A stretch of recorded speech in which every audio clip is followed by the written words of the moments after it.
Feliz sábado a todos. Que a graça e a paz seja com cada um de vocês, com cada um de nós. Louvado seja Deus por estarmos aqui nessa manhã de sábado especial, pois é o dia do Senhor, o dia que o Criador se revela a nós de maneira peculiar, individual, para cada um de nós. Amém? Queridos, então eu quero estudar com vocês nessa manhã. O Espírito dirija todo o estudo da palavra, e nós vamos estudar o capítulo 11 de Romanos. Nós vamos abrir alguns textos bíblicos, e eu quero me deter um pouquinho mais no versículo 1, sobre a própria experiência do apóstolo Paulo. Digo, pois, porventura rejeitou Deus o seu povo? De modo nenhum. Porque também eu sou israelita, da descendência de Abraão, da tribo de Benjamim. Então aqui até o capítulo 11 de Romanos, Paulo ele vem discorrendo no capítulo 8, capítulo 9, capítulo 10, um pouco sobre os judeus e os gentios. Lembrando que essa epístola de Paulo, a igreja em Roma, era uma igreja onde ali haviam cristãos gentios e cristãos judeus. E Paulo, então, ele, depois de falar sobre a vantagem que tinha o judeu, né, que ele disse que era muita, ele fala que o gentio parece que toma a frente do judeu, mas como Deus não faz acepção de pessoas, todos podem ser salvos por causa da eleição da graça. Amém? Todos, não importa de qual nacionalidade, de qual lugar, de onde quer que seja, todos são eleitos pela graça. E aí há um chamado. E quando há aceitação desse chamado, então ele é eleito pela graça. E aí Paulo então começa o capítulo 11 perguntando: porventura rejeitou Deus o seu povo? E a resposta de Paulo, ela é concisa. De modo nenhum. E qual que é o argumento de Paulo para mostrar que Deus não rejeitou o povo judeu? Ele fala o quê? Eu sou israelita. Eu sou judeu. Eu sou da tribo de Benjamim. Deus não rejeitou os judeus. Eu quero ver um pouco mais sobre Paulo, rapidamente, em 2 Coríntios, capítulo 11, versículo 22. Avancem um pouquinho para 2 Coríntios. Diz assim, Paulo: são hebreus? Também eu. São israelitas? Também eu. São descendência de Abraão? Também eu. São ministros de Cristo? Falo como fora de mim. Eu ainda mais. E agora ele vai começar a citar a sua experiência com Cristo. E ele diz: em trabalhos, muito mais. Em açoites, mais do que eles. Em prisões, muito mais. Em perigo de morte, muitas vezes. Recebi dos judeus 5 quarentenas de açoites menos 1. 3 vezes fui açoitado com varas. 1 vez fui apedrejado. 3 vezes sofri naufrágio. 1 noite e 1 dia passei no abismo. Em viagens, muitas vezes. Em perigos de rios, em perigos de salteadores, em perigos dos da minha nação, em perigos dos gentios, em perigos na cidade, em perigos no deserto, em perigos no mar, em perigos entre os falsos irmãos. E o verso 27, em trabalhos e fadiga, em vigílias muitas vezes, em fome e sede, em jejum muitas vezes, em frio e nudez. Uau! Essas são as marcas de Paulo com Cristo. E sabe, queridos, Paulo já sabia que esse seria o seu destino quando escolheu Cristo como seu Senhor. Por quê? Porque quando nós vamos lá para Atos, abram comigo em Atos, capítulo 9. Quando Jesus Cristo faz um convite pessoal a Paulo, e agora entenda que esse convite pessoal também é para você. Também é para cada um de nós. O convite que Jesus fez para Paulo foi muito específico. E por que eu quero tocar na vida de Paulo ao falar do capítulo 11 de Romanos? Porque o próprio capítulo 11 de Romanos fala do remanescente. Então, a experiência do remanescente será uma experiência mais intensa e mais profunda do que a experiência de Paulo. E a gente já viu agora uma descrição do que Paulo passou por amor a Cristo, as experiências dele com Cristo. Na vida de Paulo, a tribulação produzia o quê? Paciência. E a paciência produzia o quê? Experiência. Então, Atos capítulo 9, versículo 15 e 16. Jesus conversa com Ananias e fala assim: Ananias, eu vou te dizer uma coisa sobre Paulo. Verso 15. Atos 9, 15. Amém? Encontraram? Disse-lhe, porém, o Senhor: vai, porque este é para mim um vaso. Você é um vaso escolhido. Amém? Essa palavra é para nós agora. Para levar o quê? O meu nome. Outra palavra aqui para nome. O meu caráter. Diante de quem? Para levar o meu nome diante dos gentios e dos reis e dos filhos de Israel. Agora, o ponto que eu quero que a gente preste mais atenção é o versículo 16. Jesus continuou falando e disse: e eu lhe mostrarei quanto deve padecer pelo meu nome. Uau! Então, Jesus já disse para Paulo: olha, você é um vaso escolhido. Você vai representar o meu nome. Vai levar o meu caráter a outras pessoas. Mas isso acontecendo não será sem que você sofra. Sem que você padeça muito pelo meu nome. Jesus, então, nos chama ao padecimento. Mas por quê? Por que que o chamado ao Evangelho... Lembra-se como Paulo se apresentou em Romanos capítulo 1? Ele se apresentou como servo ou escravo de Jesus Cristo. E ele diz que ele foi separado, apóstolo, enviado, separado para uma missão, para ser enviado a uma missão. Representar o nome de Cristo. E eu pergunto, o remanescente tem essa missão? Tem esse propósito de levar o nome de Cristo ao mundo? Sim. Mas com isso veio o padecimento. Abram em Filipenses, capítulo 1, versículo 29. Que coisa tremenda tem aqui nesse verso, e Paulo fala isso também por experiência. A gente leu ali o que Paulo relatou sobre sua vida aos Coríntios. Eu não sei se aqui, eu acho que não, que alguém aqui já passou por toda essa experiência que Paulo passou. Naufrágios, apedrejamento, açoites. Alguém que já passou por tudo isso? Mas será necessário passar pela fornalha. Vejam o que Paulo diz aqui em Filipenses 1, 29. E ele diz assim: porque a vós quem? Nós aqui, assim como aos filipenses. Porque a vós vos foi concedido em relação a Cristo, não somente o quê? Crer nele, como também o quê? Padecer dele. Agora, olha que interessante. A palavra aqui usada no grego para vos foi concedido é a palavra charizomai, que significa graça. Vos foi concedido é favor, é graça. Ou seja, a graça em Cristo não é só o privilégio de crer nele, mas faz parte da graça em Cristo o quê?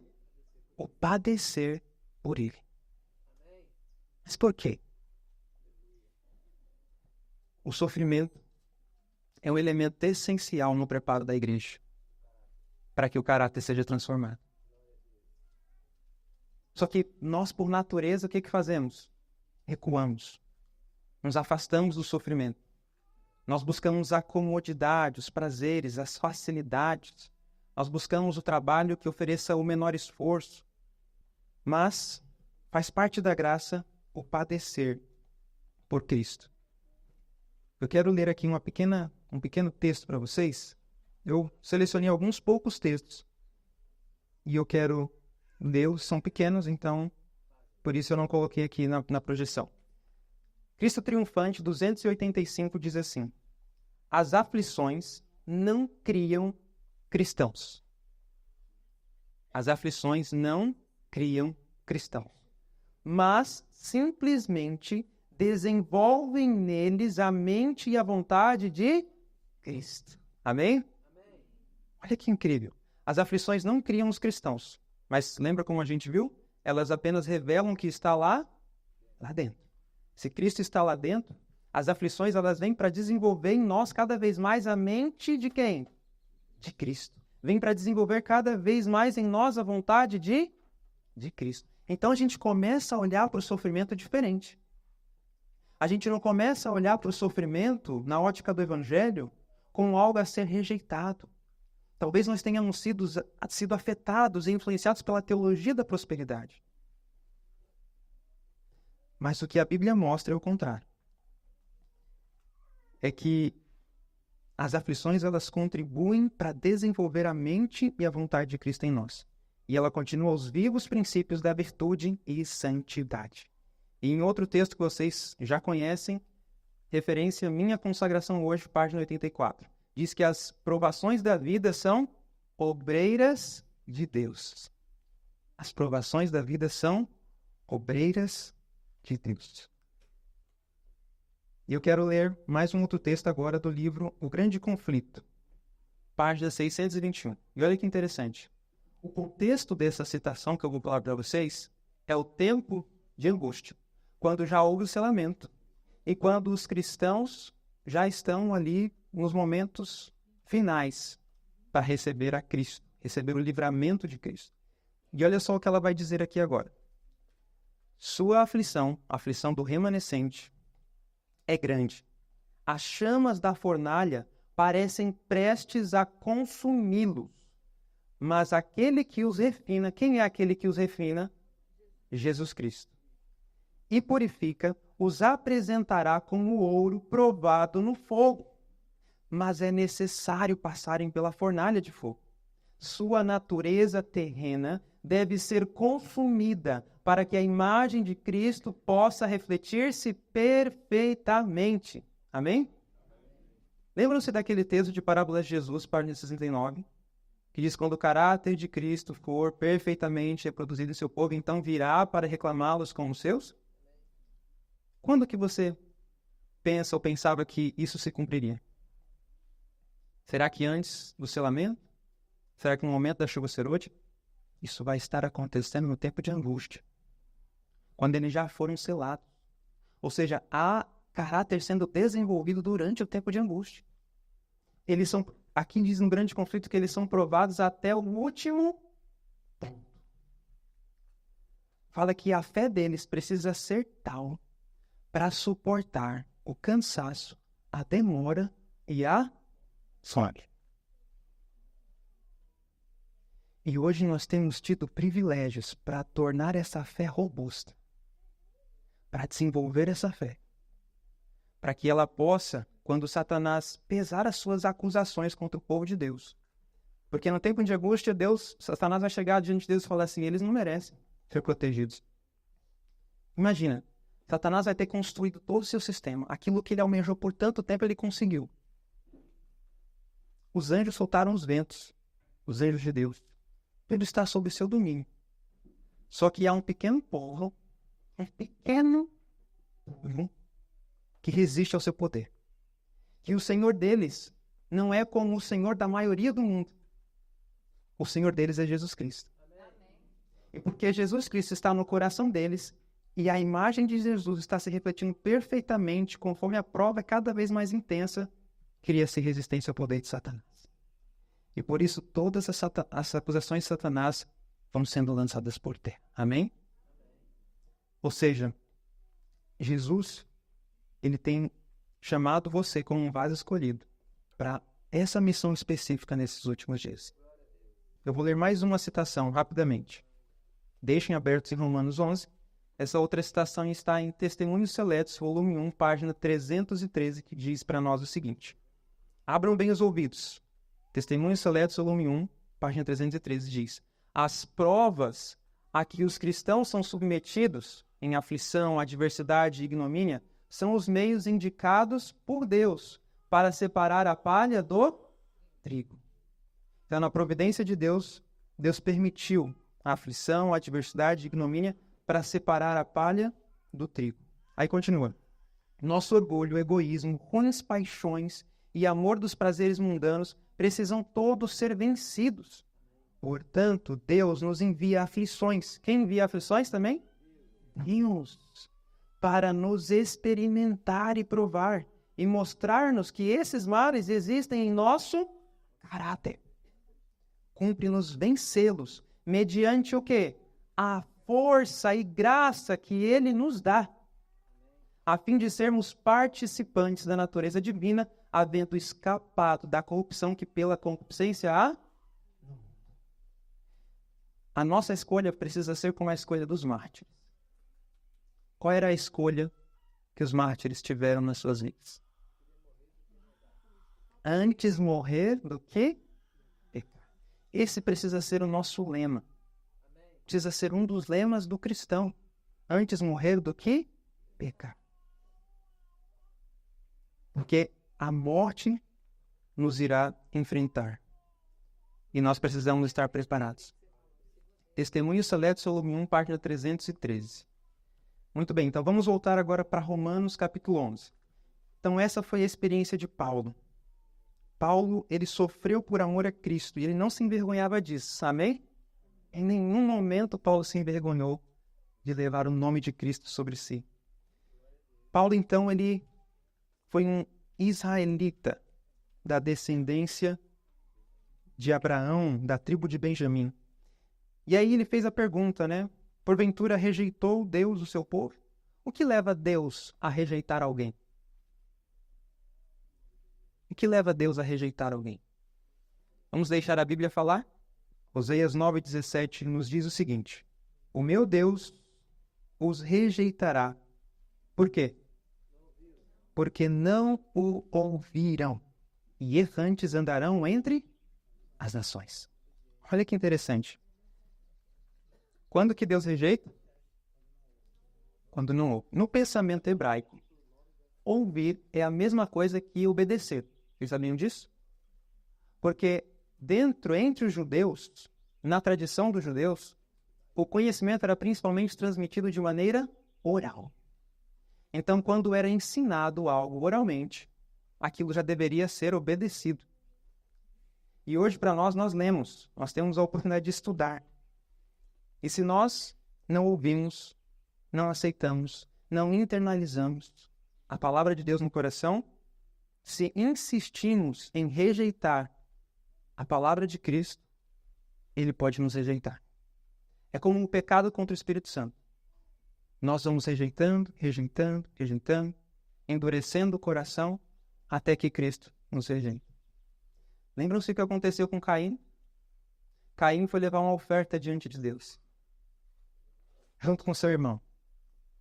A oferta de Abel, Deus aceitou. Mas a oferta de Caim, Deus não aceitou. Deus rejeitou a oferta de Caim. Por quê? Vamos analisar à luz do espírito de profecia. O que aconteceu quando Caim ofereceu sua oferta? Ele estava errado em oferecer frutas, sim ou não? Não. Não estava errado. Mas estava incompleta a sua oferta. E Ellen White chama isso de uma obediência parcial. E olha só, alguns dizem, quando falam da oferta de Caim, que ele não levou o que Deus pediu. Mas talvez, ao levar as frutas, ele levou o melhor que ele podia levar das frutas. É verdade isso? Não. Ele levou com murmuração e infidelidade no seu coração aquelas frutas. Nem o melhor ele pegou para levar para Deus. Sabiam disso? Está escrito na história da redenção. O que ele levou a Deus foi parte do que Deus tinha pedido. Ele queria apresentar as frutas, nem eram as melhores, e ele não se deu a atenção, o cuidado de fazer o que Deus pediu, que era levar o cordeiro como sacrifício. Aquilo ali era uma salvação pelas obras. Aquilo ali era uma justificação por obras. Então, a obediência parcial é a única coisa que nós podemos oferecer a Deus. Por isso que as nossas obras, nossa justiça é como trapos de imundícia. Agora, Abel foi diferente. Ele ofereceu uma obediência perfeita, porque ele creu no sacrifício de Cristo. pela fé ele ofereceu, confiando na vinda do Cordeiro, do sacrifício de Cristo por ele. Então, é essa oferta que nós precisamos apresentar a Deus. Nós precisamos apresentar aquilo que Deus pede. Cristo precisa nos levar a apresentar a Deus aquilo que Ele pede. Muito bem. Então, houve uma rejeição por parte de Deus do sacrifício de Caim. E aí fala que quando a gente não ouve, nós andamos errantes. Abram agora em Judas, capítulo 13. Judas fala daqueles que seguem o caminho de Caim e que andam errantes. Diz assim, ó, verso 11 primeiro. Vamos ler o verso 11, depois a gente lê o verso 13. Verso 11 diz assim: ai deles, porque entraram pelo caminho de quem? De Caim. E agora olha o verso 13. Ondas impetuosas do mar, que escumam as suas mesmas abominações, estrelas errantes, para os quais está eternamente reservada a negrura das trevas. Então aqui Judas está falando de pessoas que se introduziram, homens ímpios que se introduziram na igreja, e eles acabam entrando pelo caminho de Caim, andam errantes. Lembram-se o que Jesus disse em relação a errar? Ele estava conversando com os saduceus sobre ressurreição, e ali tem um texto, né, que Jesus cita de ressurreição no Antigo Testamento, que é Êxodo capítulo 3, versículo 6. E aí Jesus fala para eles assim: errais, não conhecendo as Escrituras e o poder de Deus. Então, quando que nós erramos? Quando não conhecemos as Escrituras. Quando rejeitamos as Escrituras, não damos ouvido, não obedecemos às Escrituras. E é através das Escrituras que vem o poder de Deus. Porque quando nós recebemos a palavra, nós recebemos a Cristo. Então, nós erramos por não conhecermos o poder de Deus. Agora eu quero ver algo com vocês em Lucas capítulo 6, rapidamente, versículo 46. Quem que está falando aqui? Jesus. E olha só o que Jesus diz. E por que me chamais Senhor, Senhor, e não fazeis o que eu vos digo? Ou seja, se nós dizemos que Jesus é o nosso Senhor, então nós temos que fazer o que Ele diz. Assim nós não vamos andar errantes. Assim o Senhor nos aceitará em Cristo, porque fazemos o que Cristo diz. E aí, nós seremos um instrumento na mão do Espírito Santo. O Espírito Santo diz, vai ali, nós vamos ali. Não só o que Ele diz por meio da palavra, mas também as impressões que o Espírito dá em nossas mentes. E nós faremos o que Ele diz. E é interessante notar uma coisa. Quais foram as profissões de Jesus? Jesus teve 2 profissões. Vocês sabiam disso? Ele foi carpinteiro e mais o quê? Ele foi professor. Ele foi mestre. Ele foi um rabi. E ele tinha os seus talmidins, seus discípulos, seus alunos. Ser rabi nos dias de Jesus era como uma profissão, era uma vocação. E Jesus, depois de sair da profissão de carpinteiro, ele se dedica sua vida inteira como um professor. E quando a gente entende melhor o que significa ser um discípulo nos dias de Jesus, a gente vai entender algumas coisas interessantes. Por exemplo, ser um discípulo, existiam 2 tipos de mestres, 2 tipos de rabis. Aquele que era local, que ficava junto ali a uma sinagoga, e aquele que era itinerante, que era o caso de Jesus. Ele não tinha um lugar fixo. Ele saía por todos os lugares anunciando que o reino de Deus é chegado. E aí, quando ele vai convidando os seus discípulos, quando ele convidava, eles entendiam 4 coisas ao se tornar um discípulo de Jesus. Quais eram essas 4 coisas? Quais eram as funções de um discípulo naqueles dias? A primeira função de um discípulo era memorizar as palavras do seu mestre. Essa era a primeira função de um discípulo nos dias de Jesus. Então eles sabiam claramente na mente deles que ao aceitarem o chamado de Jesus, eles tinham que estar com os ouvidos bem abertos a tudo que Jesus ia dizer, porque eles tinham que memorizar aquelas palavras. Segunda função de um discípulo era aprender como o seu mestre interpretava e explicava as Escrituras Sagradas. E eles mesmos se maravilhavam da doutrina de Jesus, como Jesus interpretava e ensinava as Escrituras. Por exemplo, Êxodo 3, versículo 6. Jesus fala de ressurreição com esse verso. E sabe o que diz esse verso? Lá em Êxodo, fala assim: eu sou o Deus de teus pais, Abraão, Isaque e Jacó. E Jesus fala que aí está falando de ressurreição. Vocês viram alguma coisa de ressurreição nesse verso? Mas Jesus tinha discernimento espiritual e ele viu. E o que ele diz em seguida? Porque o Deus de nossos pais não é Deus de mortos, mas é Deus de vivos. Jesus discerniu ressurreição nesse verso das Escrituras. E quem que deu esse discernimento para Jesus? O Espírito Santo. O Espírito Santo pode dar esse discernimento para nós ao lermos as Escrituras, sim ou não? Amém. Sim. Mas nós precisamos pedir que o Espírito Santo conduza o nosso estudo das Escrituras. Nós precisamos orar pedindo isso. Então, aqueles que são chamados por Cristo e reconhecem Cristo como Senhor, como Mestre, eles precisam também dessas funções. Mas faltou falar mais duas, certo? Então, a primeira função de um discípulo é memorizar as palavras do Mestre. Segunda é aprender como ele interpreta e explica as Escrituras. A terceira função era imitar o seu Mestre. Então, por isso que Jesus levava os discípulos para todos os lugares, para uma festa de casamento, na casa de um dos discípulos, porque eles precisavam ver como que o Mestre se comportava em lugares diversos. E eles precisavam olhar como ele agia e agir da mesma maneira.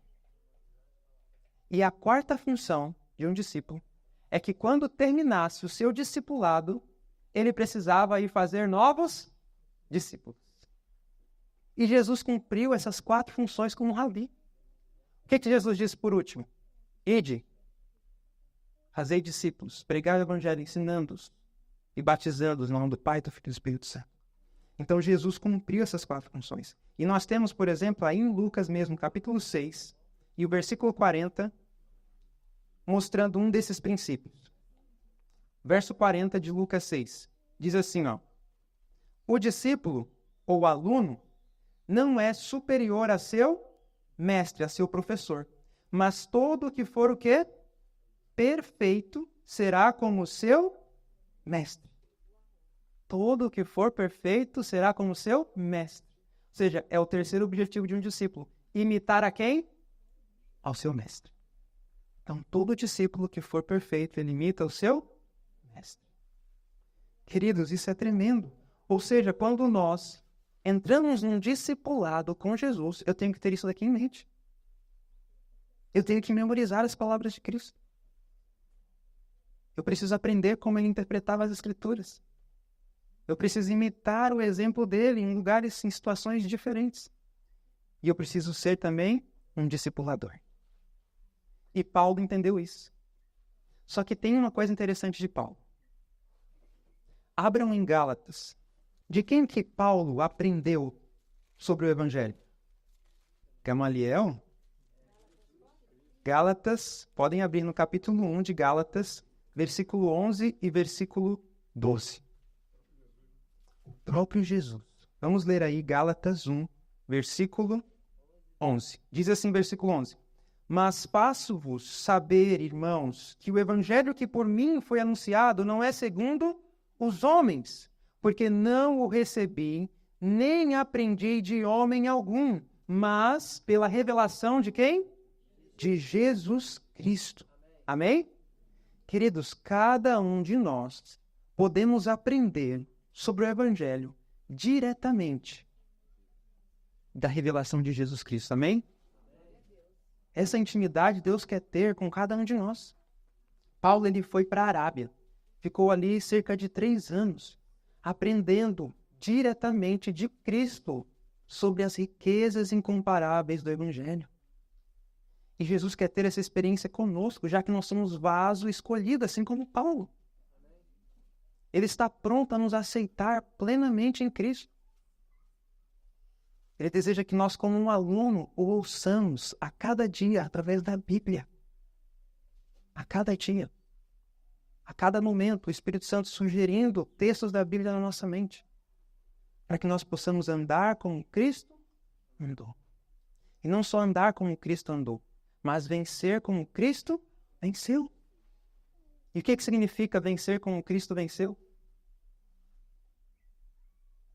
que significa isso?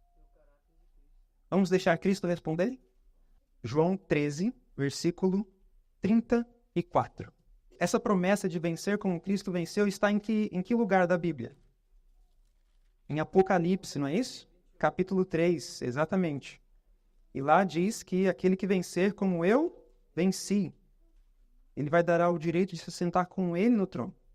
Agora veja o que o próprio Jesus disse. O que significa vencer como Cristo venceu?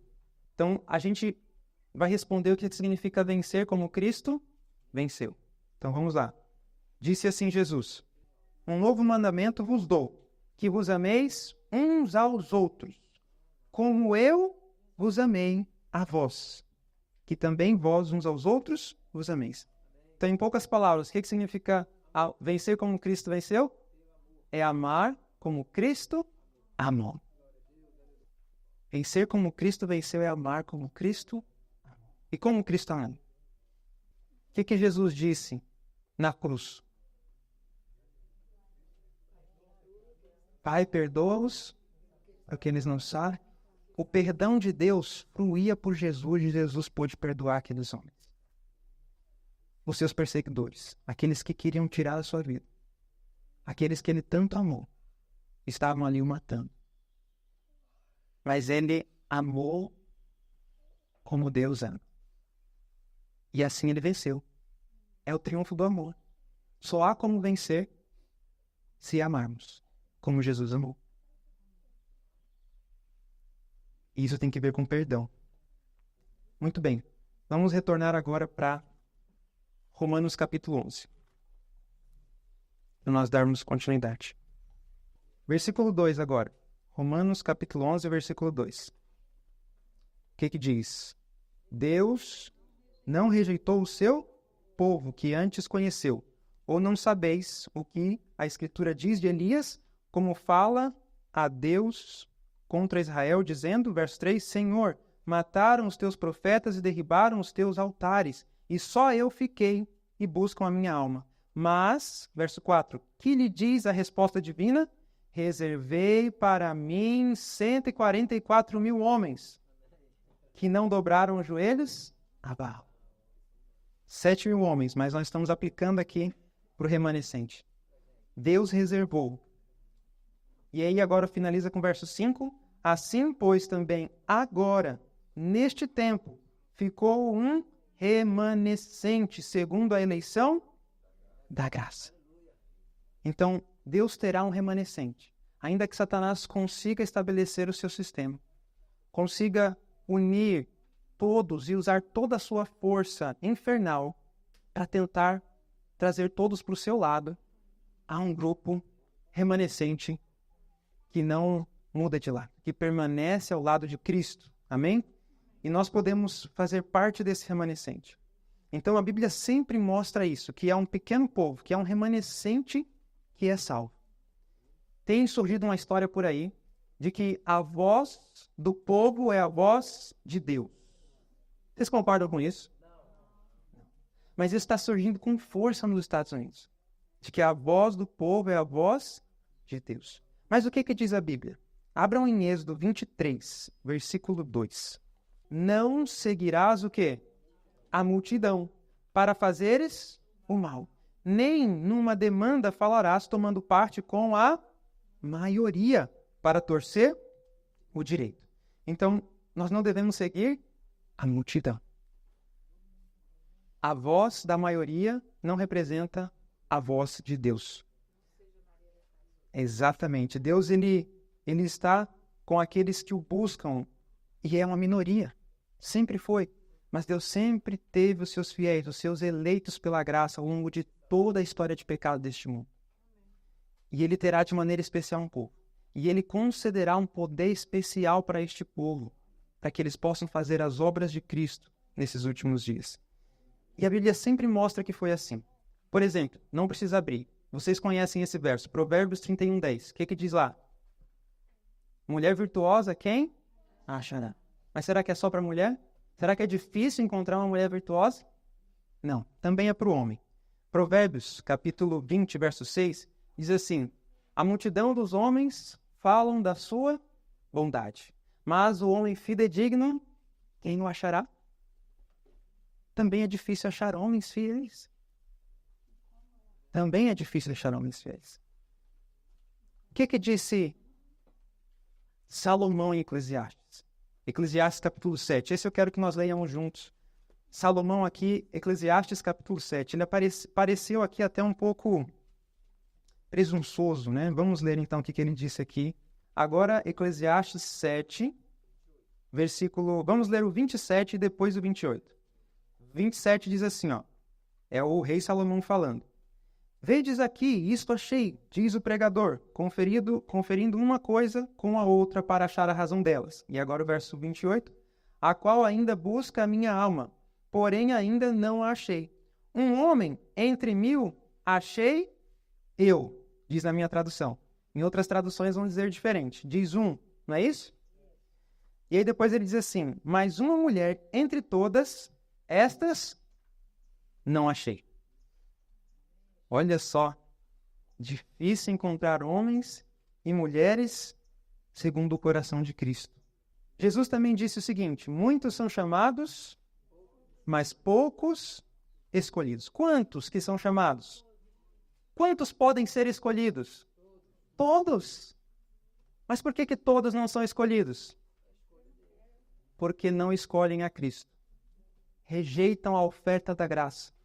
E por isso Deus os precisa rejeitar. Porque eles fizeram a sua própria escolha de rejeitar a Cristo. Então a Bíblia vai mostrando que o caminho é estreito. Paulo, em Romanos mesmo, 9, versículo 6, não precisa abrir, mas diz assim, não que a palavra de Deus haja faltado, porque nem todos os que são de Israel são israelitas. Ainda nós temos o Salmo 12, versículo 1, não precisa abrir, mas diz assim, ó. Salva-nos, Senhor, porque faltam os homens bons, porque são poucos os fiéis entre os filhos dos homens. São poucos. Agora a pergunta é, nós vamos estar entre esses poucos? Pela graça de Cristo nós já somos eleitos, nós já somos escolhidos, nós já fazemos parte do remanescente. O que nos impedirá de passar pela prova e receber o livramento de Cristo? É a nossa própria vontade demoníaca. A nossa própria vontade egoísta. É o continuar escolhendo sentar numa poltrona e assistir filmes do que se debruçar no estudo da palavra em oração. Percebem que a decisão do dia a dia determina lá na frente se eu serei contado na fileira de Satanás ou na fileira de Cristo. Vejam só, o que disse Jesus em Lucas, capítulo 18, verso 8? O próprio Jesus já divisou lá na frente que a fé, a genuína fé, seria algo escasso nos últimos dias, na iminência da sua volta. E ele mesmo perguntou, Jesus disse, digo-vos que depressa lhes fará justiça. Quando, porém, vier o Filho do Homem, porventura achará fé na terra? Sim, amém? Achará. Achará em poucos.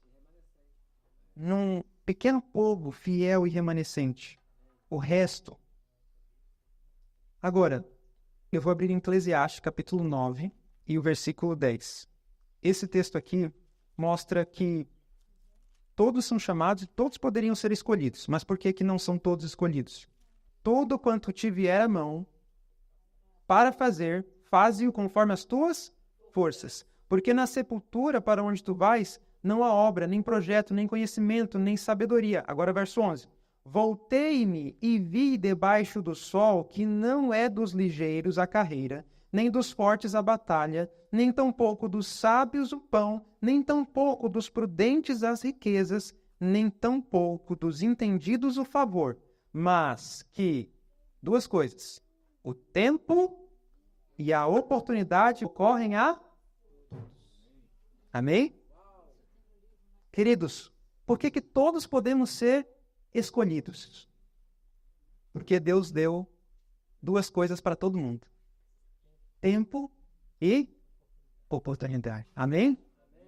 Nós temos a oportunidade de ter uma nova vida. Nós temos uma oportunidade de não cometer os mesmos erros que até aqui cometemos. E Ele tem nos dado tempo para isso. Um tempo de graça. Um tempo diário de 24 horas. Os opositores da verdade, os inimigos de Deus, eles têm o mesmo tempo. E eles se preparam nesse tempo para fazer o mal. E nós, no tempo que temos, nós temos nos preparado, recebido de Cristo, da sua justiça, para sairmos como Cristo na prática do bem.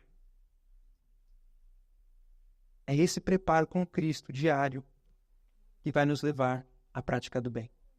Caso contrário, como diz Paulo em Romanos, capítulo 12, último verso, não te deixes vencer do mal, mas vence o mal com o bem. Se nós não passarmos tempo com Cristo, nós vamos revidar com o mal. E é nesse ponto que é mais revelado o caráter de cada um de nós. Não é tanto nas ações, mas nosso caráter é melhor revelado nas reações. Qual foi a ação do homem? O pecado. Como que Deus reagiu? Porque Deus amou ao mundo de tal maneira. Então, a reação de Deus ao pecado foi amar. Foi conceder por meio de Cristo uma nova oportunidade, o perdão, uma nova vida. E é nas nossas reações que nós demonstramos mais quem somos do que nas nossas ações. Eu lembro de um irmão que ele um dia estava conversando com uma irmã na igreja e essa irmã, ela falou algo para ele que ele não gostou. E ela não só falou, mas como também meio que empurrou ele com a mão. Eles estavam discutindo na igreja. E esse irmão, de repente, num impulso, ele deu um soco na irmã. E aí ele estava me contando essa história. E aí eu perguntei para ele sobre a alimentação dele. E fui procurar saber um pouco mais sobre a vida dele, conversando ali, de maneira amigável no sábado à tarde. E aí ele disse que ele comia muita carne, porque antes ele era lutador. E ele tinha que comer muita carne para se desenvolver fisicamente. E aí percebem que esse costume, esse hábito da vida passada dele, ele continuou mantendo não o hábito da luta, mas o hábito do comer carne. E a natureza dele reagiu de maneira abrupta. Essa irmã encostou nele e ele deu um soco na irmã. A reação dele mostrou que tinha algo que dominava ele mais do que Cristo. E a mesma coisa pode acontecer conosco. São nas reações. Tem pessoas que se gabam, não, eu sou manso, que tem um temperamento manso, tranquilo. Mas deixa pisarem no teu carro, para ver se a reação vai ser de Cristo. Então são nas reações. Por isso que a adversidade precisa vir. Porque na prosperidade, parece que é tudo santo. Mas quando vem a adversidade, aí nós rebelamos. E como nós temos estudado, nós não somos bons. Nós somos maus. Porque a Bíblia diz. Mas podemos receber a justiça de Cristo, amém? Podemos dia a dia fruir, beber dessa fonte e sermos transformados. Termos não reações impulsivas, agressivas, iradas, mas podemos ter um impulso do Espírito, nos levando a abençoar quando somos amaldiçoados. Eu quero ler apenas mais um texto aqui em Ezequiel, mostrando que são poucos. Ezequiel 22:30 diz: E busquei dentre eles um homem que estivesse tapando o muro, e estivesse na brecha perante mim por esta terra, para que eu não a destruísse. Porém a ninguém achei. Ezequiel 22:30. Então Deus ele olha do céu e ele procura um coração que seja perfeito, que seja completo, íntegro para com ele. E aqui está falando que Deus ele olhou, buscou um que estivesse tapando o buraco no muro. Mas ele não encontrou a ninguém. E aí no capítulo 12, quando nós vamos estudar amanhã, nós vamos falar um pouco sobre esse esse ponto prático da justiça de Cristo. Romanos 12 é todo prático, do começo ao fim. E essa prática se alia a Isaías 58, que Ellen White fala que é um dos capítulos que nós deveríamos ler frequentemente, todos os dias. Nós vamos estudar amanhã, Romanos capítulo 12, lembrando de Isaías 58. Então, quando nós olhamos para a história, nós vemos que no dilúvio, somente Noé e sua família. Nós vemos que lá para entrar em Canaã, na Canaã terrestre, apenas Josué, Caleb e as crianças entraram. Diante de 12 espias que foram espiar a terra, apenas 2 trouxeram um relatório pela fé. Os outros 10 olharam com os olhos, com as vistas, e não enxergaram o Deus que o tinha conduzido até ali e ainda o que poderia fazer por ele. Mas 2 trouxeram um relatório favorável. Por quê? Porque eles olharam para Cristo. Quando nós olhamos para Cristo, não importa quais forem as circunstâncias, elas serão favoráveis. Não importa quais forem as circunstâncias. Nós temos Ló e sua família, de 2 cidades ali. E ainda assim, a família de Ló foi influenciada pelo mal. Poucos. Nós temos apenas 3 hebreus entrando na fornalha, que viram pela fé Cristo lá dentro. Ou se ele não estivesse também, saberiam que seriam guardados por Cristo para a ressurreição. Nós temos, nos dias de Jesus, poucos da nação judaica receberam Cristo. Nós temos 12 discípulos, de uma multidão de discípulos que o seguiam. Nós temos de 50 mil que se envolveram no movimento milerita, apenas 50. Nós temos de bilhões de seres humanos na Terra e de milhões de adventistas do 7º dia, apenas 144 mil. É claro que alguns vão morrer antes, mas apenas 144 mil estarão vivos para ver Jesus voltar. E eu quero ver com vocês rapidamente a experiência de Josué e Caleb. Abram em Números capítulo 14. Deixa eu fazer uma pergunta antes de nós lermos Números 14. Deus tem uma promessa em Apocalipse 18. Qual que é a promessa que Deus tem em Apocalipse 18? Apocalipse 18 descreve o alto clamor. Sim ou não? Fala que a terra será iluminada com a sua glória. Vocês sabem que no livro de Apocalipse, todos os livros da Bíblia se encontram e se cumprem. Então, se todos os livros da Bíblia se encontram e se cumprem em Apocalipse, da onde que o apóstolo João tirou essa profecia de que um dia toda a terra seria iluminada com a glória de Deus? Tem que estar no Antigo Testamento, sim ou não? E de onde que o apóstolo João tirou essa profecia?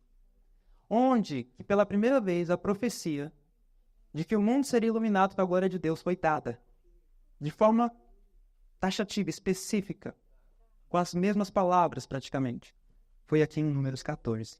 Números 14, verso 19. E nós sabemos aqui o contexto. Os espias foram enviados, eles estavam ali prestes a entrar em Canaã, 40 dias foi o tempo para chegar ali, e Deus queria que eles entrassem, sim ou não? Deus queria, era o desejo de Deus. Ellen White chega a comentar que o desígnio de Deus foi interrompido, porque Satanás conseguiu enganar o povo. E aí houveram 2 que não foram enganados. E olha só o que diz aí, verso 19, Moisés aqui está falando. Diz assim: perdoa, pois, a iniquidade deste povo segundo a grandeza da tua misericórdia, e como também perdoaste a este povo desde a terra do Egito até aqui. E agora Deus vai dizer: e disse o Senhor, conforme a tua palavra lhe perdoei. Agora verso 21. Porém, tão certamente como eu vivo, e agora olha a profecia e a promessa, e como a glória do Senhor encherá toda a terra. Amém? É a mesma promessa de Apocalipse 18? Que a terra seria iluminada com a glória de Deus. Aqui fala que a glória do Senhor encherá quanto da terra? Toda a terra. E Jesus prometeu isso daqui, o Senhor prometeu isso daqui, firmado em quê? Vocês perceberam? No começo do verso 21, porém, tão certamente como eu vivo, ele prometeu por ele mesmo. E o que ele prometeu, ele é fiel para cumprir. Ou seja, o mundo será iluminado com a glória de Deus, será cheio da glória de Deus. E isso daqui se repete em outros textos da Bíblia, até chegar em Apocalipse. Agora, por que Josué e Caleb, eles foram crentes de que seria possível entrar? Vamos ver. Avancem comigo o verso 22. Diz assim: e que todos os homens que viram a minha glória e os meus sinais que fiz no Egito e no deserto, e me tentaram estas 10 vezes e não obedeceram a minha voz, então o povo desobedeceu. Verso 23. Não verão a terra de que a seus pais jurei, e nenhum daqueles que me provocaram haverá.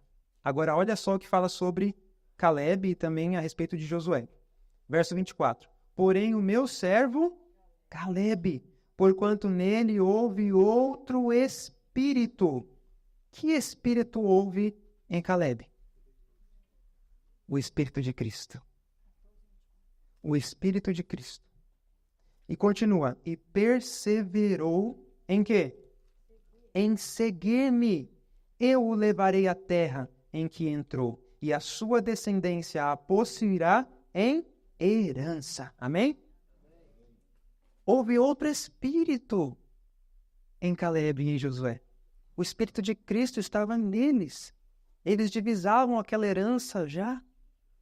E eles perseveraram em seguir ao Senhor. E qual que é a característica do remanescente em Apocalipse 7? Eles seguem o Cordeiro por onde quer que vá. Eles perseveram. Aqui está a paciência, a perseverança dos santos. E o que produz essa paciência, essa perseverança? A tribulação. Então, quanto mais eles sofrem por Cristo, mais eles se apegam a Cristo. Mais eles estão dispostos a ir mais longe com Cristo. Até ultrapassarem os portais eternos. Amém? E isso é para nós. Isso é para nós hoje.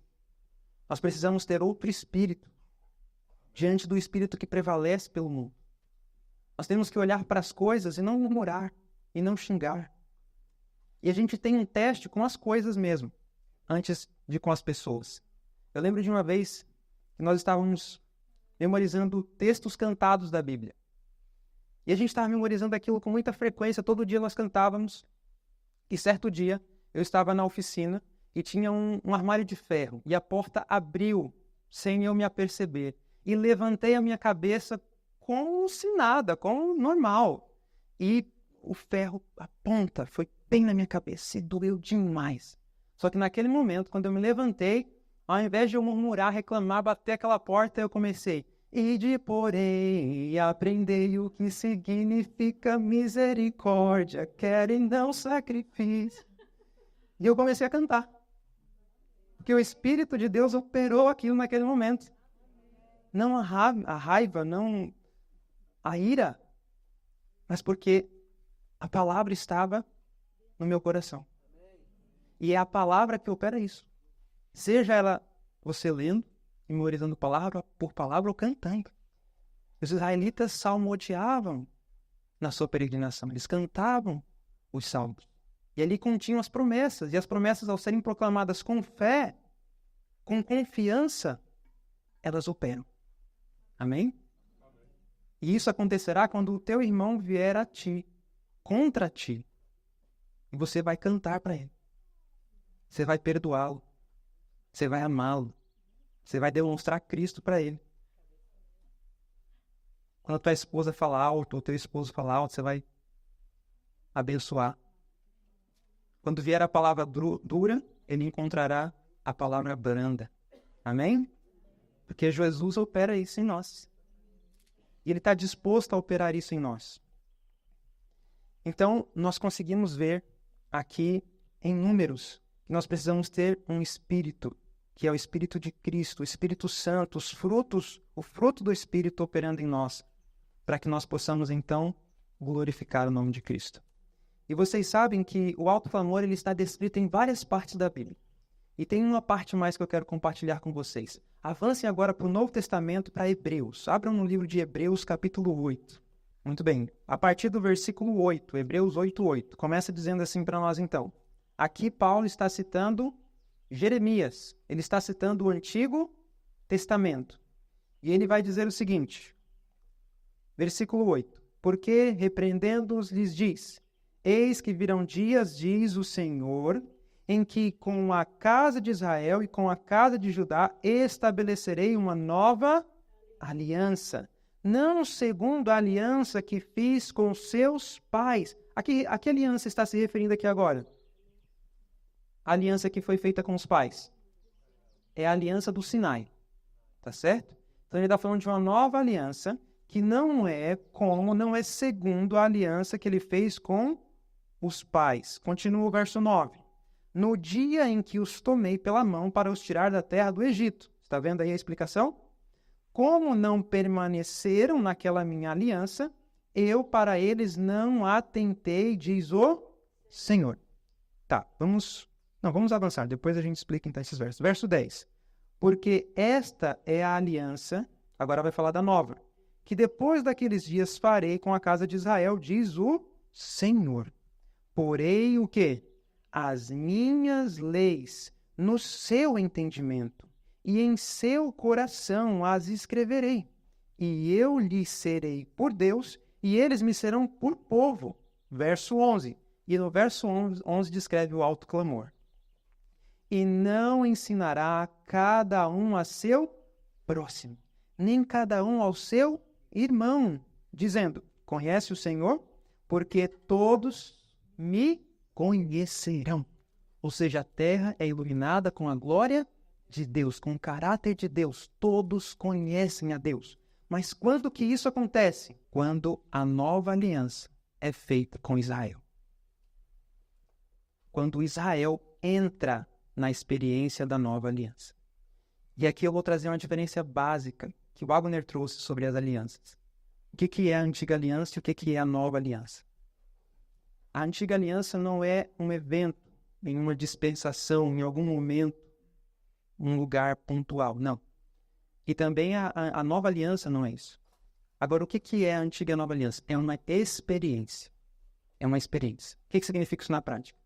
Qual foi a experiência da antiga aliança? A experiência da antiga aliança foi a seguinte. Deus deu os mandamentos, falou, demonstrou para eles o seu poder, a sua lei, e aí depois o povo responde para Deus. E o que o povo responde para Deus? Tudo que dissestes, nós faremos. Essa é a experiência da antiga aliança. E a gente pode viver essa experiência hoje, que é o que a gente está falando aqui. Eu posso olhar para a lei de Deus e falar assim: eu vou fazer isso, Senhor. Eu vou parar de fazer isso. Eu vou parar de mentir, Senhor. Eu vou, Senhor. Eu vou. Eu prometo para Deus que eu vou conseguir. E hoje a igreja pode estar vivendo a experiência da antiga aliança. Agora, qual que é a experiência da nova aliança? É eu confiar na promessa de que Deus vai escrever a lei no meu coração. Que Cristo, Deus, vai habitar em mim e Ele fará as obras por mim. Amém? Essa é a experiência da nova aliança que nós podemos viver hoje. Se Deus disse: porei as minhas leis no teu coração, Senhor, eu acredito. O Senhor colocou a lei no meu coração. E Cristo vai fazer as obras por mim, porque Cristo é a lei vivida, Ele é o princípio da lei. Essa é a experiência. E quando nós tivermos essa experiência, todos conhecerão ao Senhor. Continuando o verso 11, desde o menor deles até o maior. Porque serei misericordioso para com suas iniquidades, e de seus pecados e de suas prevaricações não me lembrarei mais. Amém? Então, é nós que estamos retardando o cumprimento dessa profecia do alto clamor. Porque não estamos permitindo que Deus escreva a lei nos nossos corações. Porque Jesus não está lá dentro, mas Ele está à porta, batendo. E sabem o que disse Ellen White nos materiais de 1888? Ela disse assim, eis, Jesus falando, eis que eu estou à porta do vosso coração, batendo por meio dos meus mensageiros. E aí se referia a Wagner-Chops, quando trazia uma mensagem de 82. Então, como que Jesus bate a porta do coração?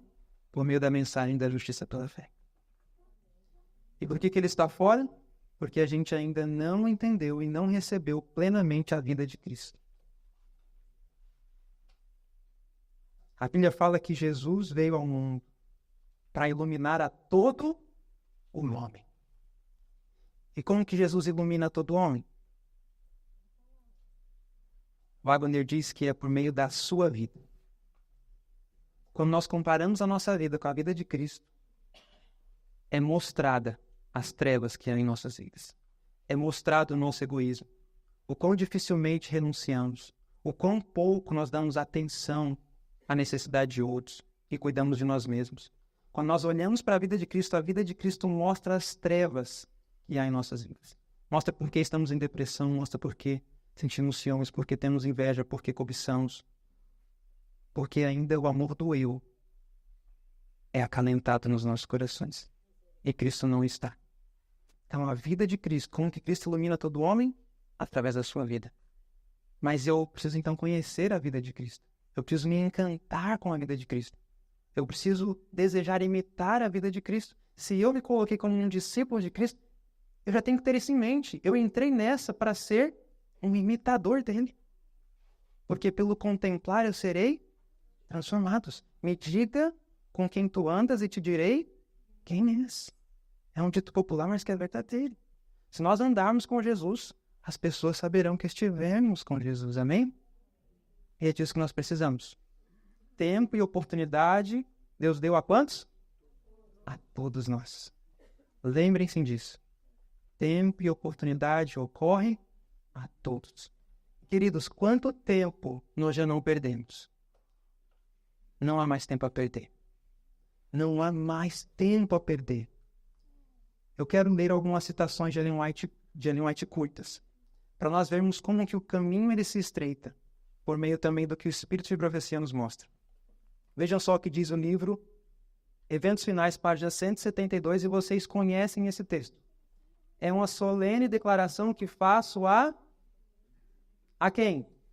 A igreja, de que nenhum entre 20 dos nomes que se acham registrados nos livros da igreja está preparado para finalizar sua história terrestre. E achar-se-iam tão verdadeiramente sem Deus e sem esperança no mundo como pecador, com misericórdia. A situação de quem está na igreja, pior do que quem está no mundo. Eventos Finais, página 172. Só que vocês sabiam que Ellen White tem várias citações usando as mesmas expressões que ela usou aqui agora. Ela tem um outro texto em Testemunhos para a Igreja que ela diz assim, volume 1, página 504. Vi que não existe um entre 20 jovens que saiba o que seja a religião experimental. Servem-se a si mesmos e todavia professam ser servos de Cristo. A menos, porém, que se quebre o encanto que os domina, hão de em breve compreender que a porção do transgressor é a parte que lhes cabe. Ela viu que não existe um entre 20 jovens que saiba o que é religião experimental. Ela diz também assim, Testemunhos para a Igreja, volume 1, página 510. Não há um jovem entre 20 que experimentou em sua vida aquela separação do mundo que o Senhor exige de todos os que se tornam membros de sua família, filhos do Rei Celestial. Não há um entre 20 dos jovens que experimentaram o que é uma separação do mundo. Ela diz assim também, Testemunhos para a Igreja, volume 1, página 632. Nenhum entre 20 daqueles que têm boa reputação, e agora o caminho aqui se estreita. Tem adventistas que não têm boa reputação? Tem. Mas ela está falando aqui, só dos adventistas que possuem boa reputação. Nenhum dentre 20 deles, adventistas do sétimo dia que possuem boa reputação, está vivendo de acordo com os abnegados princípios da palavra de Deus. Testemunhos para a Igreja, volume 1, página 632. Ellen White diz assim, não há uma mulher entre 100 que seja capaz de suportar a soma de trabalho que eu, Ellen White, suporto. Não há uma em 100. E ela diz assim, ó, aumentou de 20 para 100. Ela diz assim, ó, mais uma vez, Testemunhos para a Igreja, volume 8, página 147. Ela diz, nenhum dentre 100 em nosso meio está fazendo muito mais do que empenhar-se em atividades comuns seculares. Eu vou repetir. Ela diz que nenhum dentre 100 do nosso meio, do nosso povo, está fazendo muito mais do que se empenhar em atividades seculares, comuns. Lembra os testemunhos para ministros que fala que Satanás iria colocar o quê? Atividades, ocupações, cuidados da vida. Nenhum dentre 100, a maior parte está se ocupando nessas atividades. Agora essa daqui é forte. Testemunhos para a Igreja, volume 4, 503. Ela fala assim, ó. Testemunhos para a Igreja, volume 4, página 503. Ela fala, não há um casamento em 100 que resulte em felicidade, tenha a aprovação de Deus e coloque os cônjuges em condições de melhor o glorificar. De melhor o glorificar. Então, quando a gente lê isso daqui, a gente tem que orar mais. Não há um. E olha só, o que é a base da sociedade? O que é o núcleo, o centro da igreja? É a família. E Satanás concentra as suas armas para as famílias, para destruir as famílias. E isso já começa com um casamento errado. E aí eu vou terminar essa sessão de citações com mais duas. Diz assim, foi-me mostrada, e agora eu quero começar a trazer uma perspectiva diferente de olhar para nós. Foi-me mostrada a grandeza e importância da obra que está diante de nós. Poucos, no entanto, compreendem o verdadeiro estado das coisas. Quantos compreendem o verdadeiro estado das coisas? Poucos. Ela continua. O pecado tem predominado desde a queda, enquanto poucos têm permanecido fiéis a Deus. A grande maioria tem corrompido os seus caminhos diante dele. Então, quando a gente olha para o mundo, a gente vê o quê? A maioria ou a minoria está servindo a Cristo? A minoria está servindo a Cristo.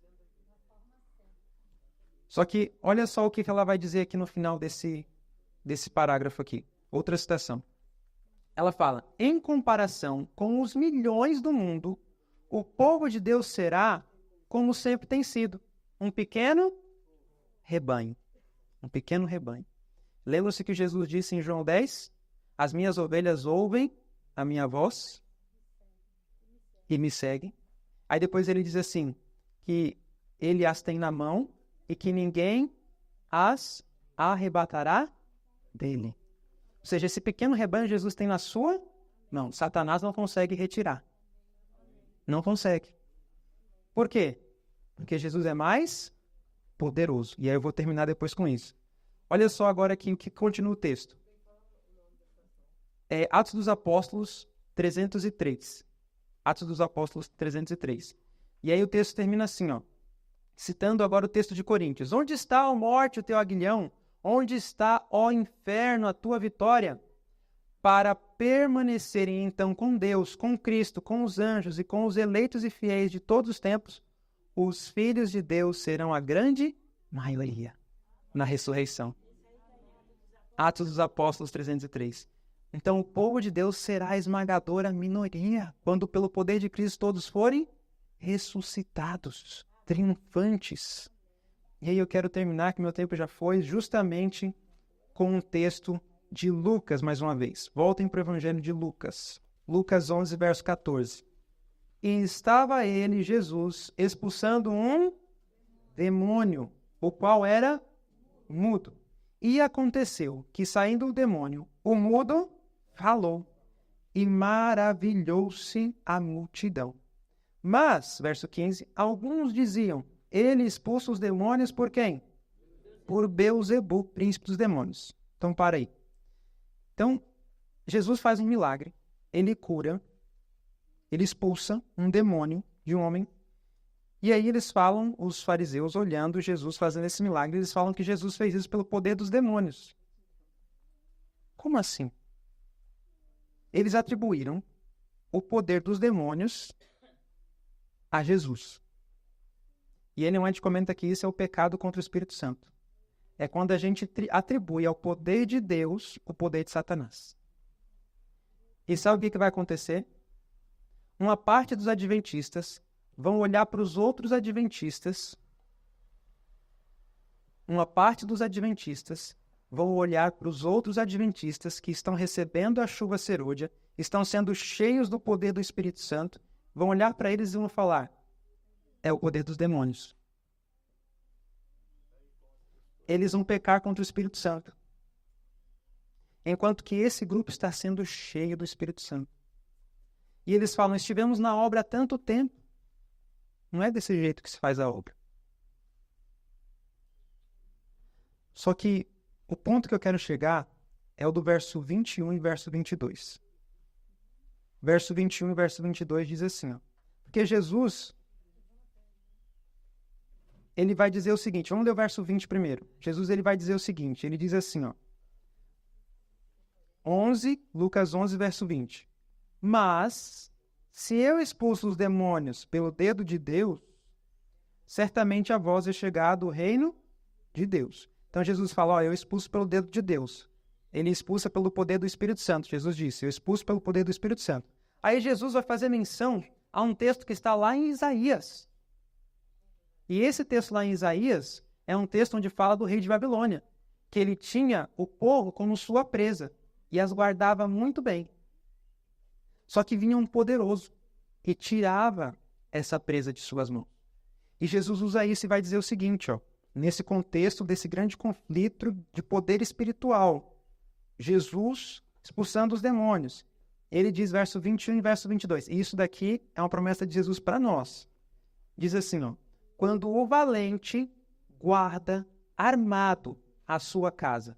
Quem é esse valente que guarda armado a sua casa? É Satanás. Satanás é esse valente que guarda armado a sua casa. Aí continua assim, em segurança está tudo quanto tem. Mas, verso 22, sobrevindo outro, mais o quê?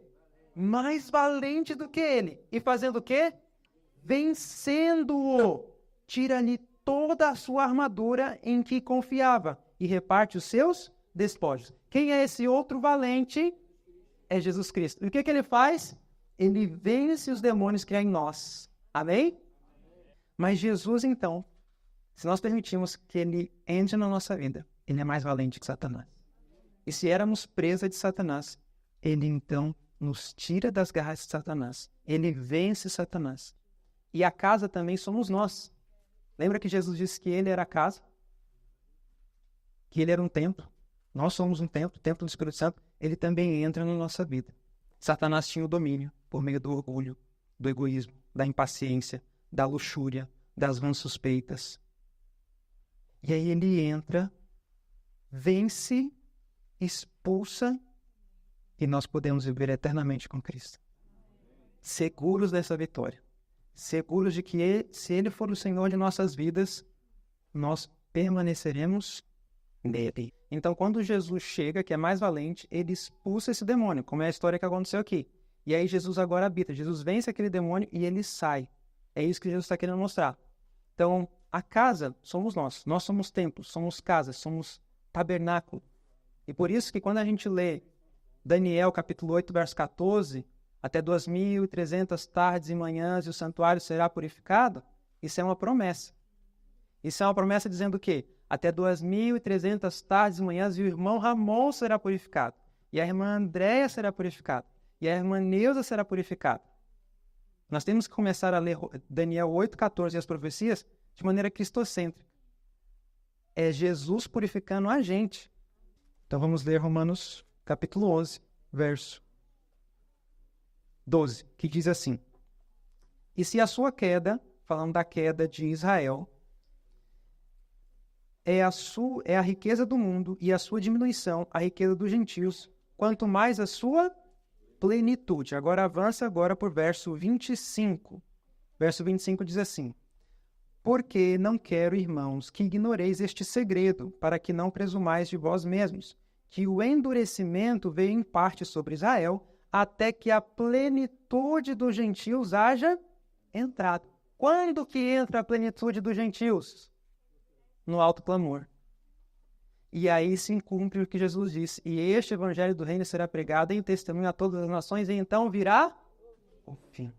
Verso 26, e assim todo Israel será salvo, como está escrito: de Sião virá o libertador. Esse é o mais valente, é o libertador que vem para tirar o povo de Deus, o seu povo, das garras de Satanás. De Sião virá o libertador e desviará de Jacó as impiedades, e esta será a minha aliança com eles, quando eu tirar os seus pecados. E por fim o verso 20. Verso 20. Volta para o verso 20. Diz assim o verso 20. Está bem, pela sua incredulidade foram quebrados, falando do povo de Israel. Por que eles foram quebrados? Por que eles caíram? Por que eles se afastaram do evangelho? Porque eles foram incrédulos. Agora diz o seguinte: e tu estás em pé pelo quê? Pela fé. Então não te ensorbebeças, mas teme. Como que a gente fica em pé? Pela fé, segurando no braço do Onipotente, como fez Jacó. Jacó rogou a Deus: Senhor, que se apodere da minha força, disse Deus, e faça paz comigo. E ele creu nisso. E ele orou incessantemente para se apoderar da força de Deus que vem pela fé. Então, pela fé nós estamos em pé. Só que, qual que é um problema? É que quando nós somos soberbos, uma pessoa orgulhosa, ela não consegue viver pela fé. Por quê? Porque a fé mostra que eu tenho que depender de um poder que é maior e que está fora de mim. Só que o que Satanás tenta fazer é mostrar para nós que o poder está dentro de nós. Que nós somos deuses. Que nós podemos fazer o que queremos. Tem soberbo. Ela não consegue viver pela fé. O eu precisa ser morto pela fé, para que ela agora viva pela fé. E aí entra a humildade. E aí eu queria falar mais, mas vamos concluir aqui, ó. Humildade. Jesus fala: vinde a mim, aprendei de mim que sou manso e humilde de coração. E encontrareis o quê? Descanso para vossas almas. A humildade é uma característica que Jesus ama. E Jesus era humilde. E nós podemos aprender dele isso. Agora, lá em Provérbios 8, que Jesus personifica a sabedoria, ele fala assim: eu odeio o orgulho e a arrogância. Mas, graças a Deus, que há uma solução para o orgulho e para a soberba. E qual que é a solução? Qual que é a solução de Deus? O orgulho. E o que é orgulho? A gente se considera melhor. A exaltação própria. Nós queremos ser vistos, nós queremos ouvir nosso nome ser falado.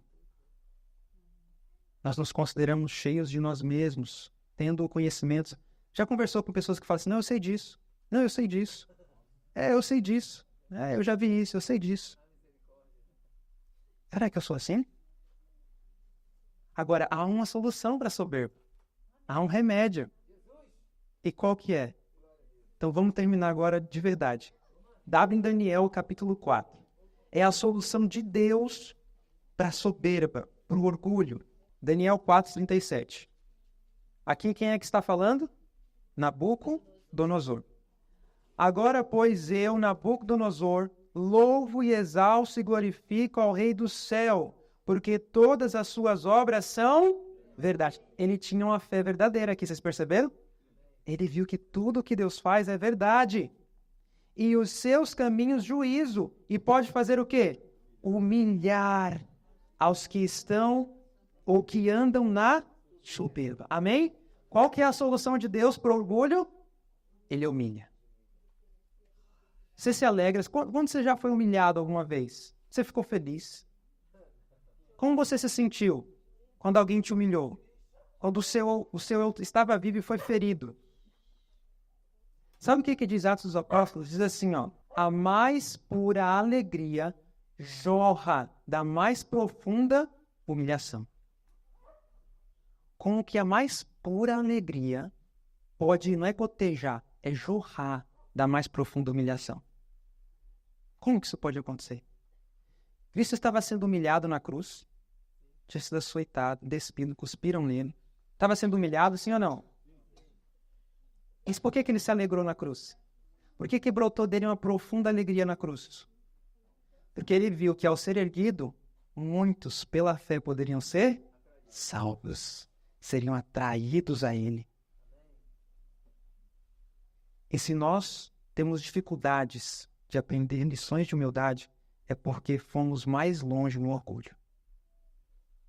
Então, quanto mais difícil, quanto mais penoso é aprender uma lição de humildade, é porque a gente foi mais longe no orgulho. E nós não precisamos esperar que Deus pese sua mão sobre nós, mas devemos ir nos quebrar, nos humilhar, humilhai-vos diante de Deus. Então é isso que nós precisamos hoje. E se humilhar diante de Deus é falar assim: Senhor, eu não sei, mas Cristo sabe. Senhor, eu não posso, mas Cristo pode. Senhor, eu não consigo, mas Cristo consegue em mim. A gente se humilha diante dele, depende dele, busca o auxílio dele, bebe da fonte que ele tem para nos dar, da água que ele tem para saciar a nossa sede. E nós ficaremos saciados, amém? Louvado seja Deus.